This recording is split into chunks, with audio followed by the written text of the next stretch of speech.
Hey guys, Andrew here, and in this video I'm going to show you how to get a new link for your Telegram channels.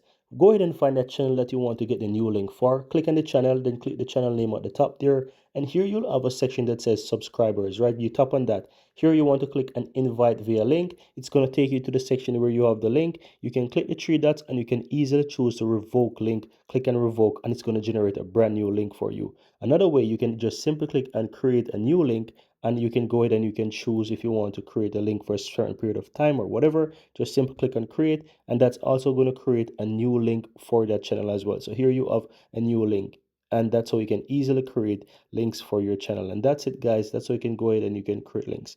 And that's it. At any point in time, you can delete the links by simple click delete revoke links. Tap on that, click and delete, and it's going to remove those links for you. And that's it, guys. Any point in time you want to remove or revoke any other links, you can click on the three dots beside those links, click and revoke, and it's going to remove for you.